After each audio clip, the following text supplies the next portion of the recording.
மல்லி சைடில் இங்கே விஜய் மல்லி மேலே எந்த அளவுக்கு அன்பு வச்சிருக்காரு அப்படிங்கிறத அவர் செருப்பும் போடாமல் ஷூவும் போடாமல் தான் அக்கா கொடுத்த கூட தூக்கி அணிச்சிட்டு போகிறத பார்த்து மல்லி ரொம்பவே சந்தோஷப்படுறாங்க. ஆனால் ராஜேஸ்வரிக்கு இது மிகப்பெரிய ஒரு கடுப்பாகுது.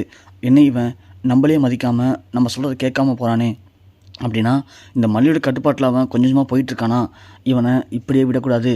இப்படியே விட்டோம் அப்படின்னா டோட்டலாக அந்த மல்லி பக்கம் சாஞ்சிருவான். அப்புறம் அந்த மல்லி வைக்க தான் சட்டமாக இருக்கும். அப்புறம் அவளுக்கு கீழே எல்லாரும் இருக்க மாதிரி இருக்கும். அது நடக்கவே கூடாது. அப்படி நடந்துச்சுன்னா நாம் இந்த வீட்டில் இருக்கிறதுக்கு அர்த்தமே இல்லாமல் போயிடும். என்ன பண்ணுறது, இவனை எப்படி மாற்றுறது? இந்த மல்லியை ஒரு கட்டத்தில் வெறுத்து போய் வீட்டை விட்டு வெளியே போறியா அப்படின்னு கேட்குற அளவுக்கு வந்தான். ஆனால் இப்போது எல்லாத்தையும் மறந்துட்டு அப்படியே டோட்டலாக மாறிட்டானே, என்ன பண்ண போகிறோம் நாம இப்போது அப்படின்னு இங்கே ஒரு பக்கம் ராஜேஸ்வரி யோசிச்சுட்ருக்காங்க. ரஞ்சிதாவும், ராஜிமா என்னம்மா யோசிக்கிறீங்க, பார்த்தீங்களா மாமா எப்படி மாறிட்டார்னு? இது நாள் வரைக்கும் உங்கள் பேச்சை மீறி மாமா எதுவுமே பண்ண மாட்டார். ஆனால் இன்றைக்கி நீங்கள் சொல்லியுமே அதை கண்டுக்காமல் மதிக்காமல் எனக்கு என்னன்னு போகிறாரு. அந்த அளவுக்கு அந்த மல்லி மாமாவை மாற்றி வச்சுருக்கா ராஜிமா. இப்போ நாம் என்ன பண்ண போகிறோம் ராஜிமா? மாமா மல்லிக்காக செப்பலும் போடாமல் ஷூவும் போடாமல் மாமா போயிட்டுருக்காரு. இப்போ என்ன பண்ணுறது ராஜிமா அப்படின்னு சொல்ல, ராஜி ஒன்று புலம்பாத ரஞ்சிதா, நானே அதை தான் பார்த்துட்ருக்கேன். எனக்கே இப்போ என்ன பண்ணுறதுன்னு தெரியல. இந்த மல்லி எப்படி விஜயை மாற்றினா? எல்லாத்துக்கும் காரணம் இந்த வெண்பா மட்டும்தான். அன்னைக்கு அந்த கோர்ட் அதிகாரி வந்து வீட்டை தங்கியிருக்கும்போது இந்த மல்லி வெண்பாவுக்காக விஜய்கிட்ட நல்ல ஒரு மாதிரி நடந்துக்கிட்டா. விஜய் வந்து அவளால் தான் வெண்பா நம்மளுடைய கஸ்டடிக்கு வந்திருக்கான் அப்படின்னு நினச்சிக்கிட்டு இருக்கான். அந்த ஒரே ஒரு காரணத்துக்காக மட்டும்தான் விஜய் எல்லாத்தையும் மறந்துட்டு மல்லியை இந்த அளவுக்கு சப்போர்ட் பண்ணுறான். ஆனால் அதுவே வெண்பாவுக்கு மல்லியால் ஏதாவது ஒரு கஷ்டம் ஏற்பட்டுச்சுன்னா கண்டிப்பாக இது எல்லாமே டோட்டலாக மாறி போயிடும் வச்சுதா. அதனால் என்ன பண்ணணும் அப்படிங்கிறத நான் பார்த்துக்கிறேன். நீ என்ன பண்ணுற, அந்த மல்லி என்ன பண்ணுறா, எங்கே போகிறா, அவளுடைய அடுத்த மூவ் என்னவாக இருக்கும் அப்படிங்கிறத நீ வாட்ச் பண்ணி என்கிட்ட சொல்லிக்கிட்டே இரு. அப்போ தான் அந்த மல்லிக்கு நேரம் பார்த்து நான் ஒரு சரியான ஆப்பு அடிக்க முடியும். ஒருவேளை விஜய் மட்டும் அடுத்ததாக அந்த சாமியை சொன்னாமே 5 பவுன் தாலிச்சின்னு வாங்கி கொண்டு போய் அந்த கோயில் உண்டியில் போட்டுட்டான்னு வச்சுக்கேன், அப்புறம் மல்லி மேலே விஜய்க்கு இருக்கிற அன்பு காதல் சுத்தமாக மாறவே மாறாது. அது நடக்கவும் கூடாது, நடக்கவும் விடக்கூடாது. அதை ஃபஸ்ட்டு புரிஞ்சுக்கோ போ அப்படின்னு ராஜி அனுப்பிவிடுறாங்க. இங்கே நம்ம மல்லி ஒரு மாதிரி டென்ஷனாக உட்காந்துருக்காங்க. அன்னப்பண்ணி வந்து, மல்லி மல்லி புள்ள என்னாச்சு புள்ள, ஏன் ஒரு மாதிரி உட்காந்துருக்க? இல்லை பெரியம்மா, இது மாதிரி அவர் செப்பலும் போடாமல் ஷூவும் போடாமல் போகிறத பார்த்துக்கும்போது எனக்கு ஒரு பக்கம் கஷ்டமாக இருந்தாலும் நமக்காக தான் இதெல்லாம் பண்ணுறாருன்னு நினைக்கும்போது கொஞ்சம் பெருமையாகவும் இருக்குது. அப்புறம் என்ன புள்ள, ஏன் அப்புறம் என்ன யோசனை? இருந்தாலும் அவங்க அக்கா பேச்செல்லாம் மீறி இதெல்லாம் பண்ணுறாருல, எப்படியும் அவங்க அக்கா சும்மா இருக்க மாட்டாங்க. ஏதாவது பிரச்சனை பண்ணுவாங்களே பெரியம்மா, அதான் என்ன நடக்குமோ ஏது நடக்குமோன்னு யோசிச்சுட்டு இருக்கேன். மல்லி இங்கே பாரு புள்ள, நடக்கிறது நடக்கட்டும் புள்ள. இங்கே பாரு, ஒருத்தவங்களுக்கு நல்லா நடக்கும்போது அதை கெட்டதாக மாற்றுறதுக்கு 1000 பேர் 1000 பண்ணுவாங்க புள்ள. அதுக்காக அதெல்லாம் நினச்சி நீ அழுதுகிட்டு இருப்பியா? இங்கே பாரு புள்ள, மாப்பிள்ளை மேலே எம்புட்டு காதல் வச்சுக்கா தெரியுமா? தெரியும் பெரியம்மா, இருந்தாலும் புள்ள உனக்கு அதை விட இப்போ ஒரு விஷயம் காட்டுறேன் பாரு. விஜய் தம்பி ஆஃபீஸ் கிளம்பி போனார்ல, ஆஃபீஸில் எவ்வளோ வேலைக்குன்னு சொன்னார். ஆனால் அவ்வளோ வேலையும் விட்டுட்டு அவர் போய் இப்போ என்ன வேலை பார்த்துட்டுருக்காருன்னு பாரு புள்ள. என்ன பெரியம்மா சொல்கிறீங்க, என்ன பண்ணுறாரு அவர்? இங்கே பாரேன் அப்படின்னு சொல்லி அன்னப்பண்ணி காட்டுறாங்க. பார்த்தா நம்ம விஜய் ஆஃபீஸ் வேலையெல்லாம் முடிச்சுட்டு நேராக கோயிலுக்கு போயிட்டு கோயிலில் நிறைய பேருக்கு அன்னதானம் பண்ணிகிட்ருக்காரு. அதுவும் அவர் கையாலே சாப்பாடு எடுத்து கொடுத்து பண்ணிகிட்ருக்கத நம்ம அன்னப்பண்ணி வீடியோவாக காட்டுறாங்க. அதை பார்த்தோன்னே மல்லிக்கு சந்தோஷம் தாங்கலை, அவ்வளோ சந்தோஷப்படுறாங்க. பெரியம்மா அவர் தானே இதெல்லாம் பண்ணுறாரா? அட என்ன புள்ள இப்படி கேட்குற, விஜய் தம்பி தான் பண்ணுறாரு. அவர் உன் மேலே எம்புட்டு அன்பு வச்சுருக்காரு பாரு.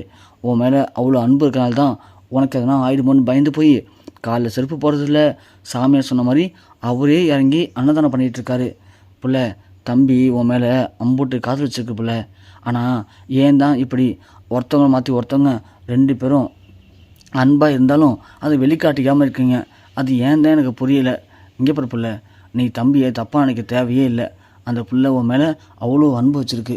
அதனால் நீ எதை நினச்சும் ஃபீல் பண்ணாத புள்ள, நீ சந்தோஷமாக இரு, அது போதும். அப்படின்னா அந்த சாமியார் சொன்ன மாதிரியே விஜய் எனக்காக தாலி வாங்கிட்டு போய் உண்டியலில் போடுவார பெரியம்மா? என்ன புள்ள எப்படி கேட்டுப்பட்ட? கண்டிப்பாக பண்ணுவார். அதையும் நீ பார்க்க தான் போகிற.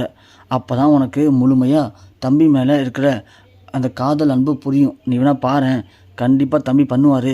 இதை பேசிகிட்டு இருக்கிறது ரஞ்சிதா காதில் வாங்கிட்டாங்க. ஓ அப்படியா, அப்போ விஜய் மாமா டோட்டலாக மாறிக்கிட்டு இருக்காரு.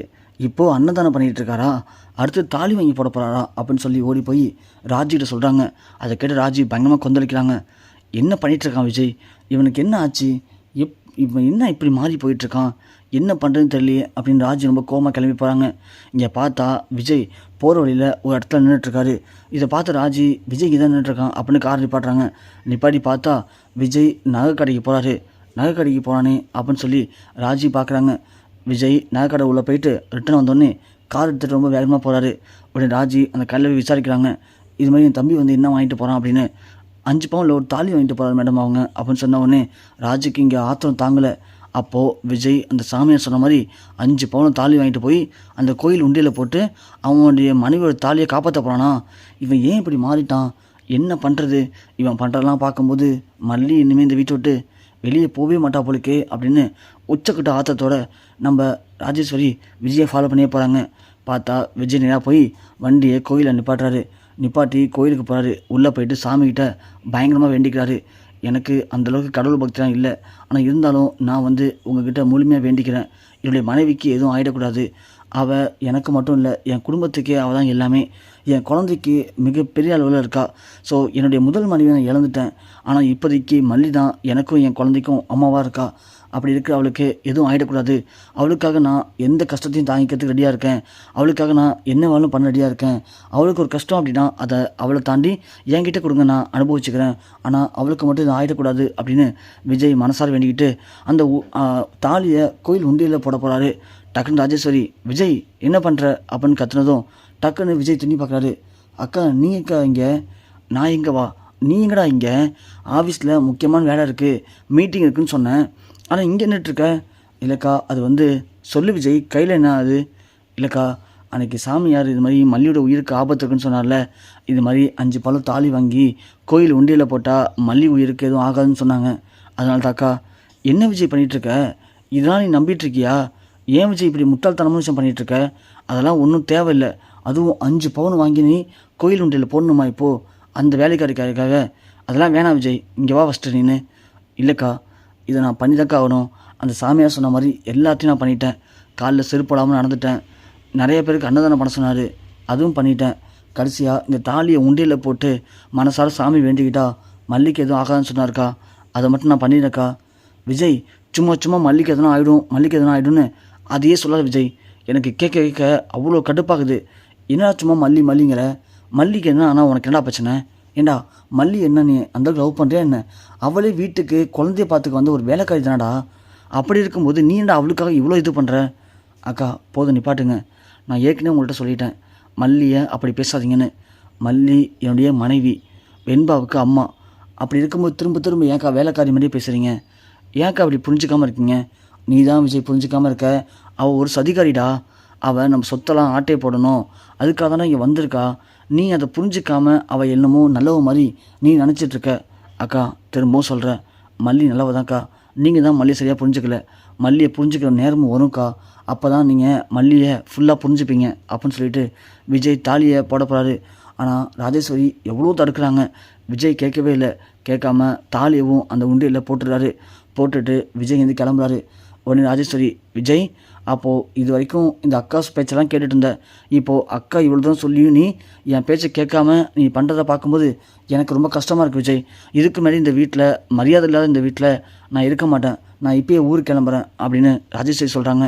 விஜய் ஒன்று, அக்கா இது நாள் வரைக்கும் நான் உங்கள் பேச்சை கேட்டேன் அப்படின்னா நீங்கள் சொன்னது எல்லாமே சரின்னு சொல்லி நான் கேட்டேன். ஆனால் நீங்கள் இந்த விஷயத்தில் பேசுறது ரொம்ப தப்புக்கா. தப்பாக இருக்கிற விஷயத்த நான் எப்படி கேட்க முடியும், எப்படி செய்ய முடியும். உங்களுக்கு இந்த வீட்டில் இருக்க விருப்பம்னா தாராளமாக இருக்கலாம்க்கா. நீங்கள் சரியான முடிவை சொன்னீங்கன்னா நான் செய்வேன்க்கா. ஆனால் நீங்கள் சொல்கிறதெல்லாம் தப்பாக இருக்குது. தப்பாக இருக்கும்போது அதை எப்படிக்கா நான் செய்ய முடியும். அதுக்காக நீங்கள் வீட்டை விட்டு கோச்சிட்டு ஊருக்கு போகிறேன்னு சொன்னீங்கன்னா தாராளமாக நீங்கள் போங்கக்கா. அதுக்கு நான் தடுக்க மாட்டேன், அதுக்கு தடையாகவும் இருக்க மாட்டேன் அப்படின்னு சொல்லிட்டு விஜய் அங்கேருந்து கிளம்பிடுறாரு. ராஜேஸ்வரிக்கு பெரிய அசிங்கமாக போயிடுது.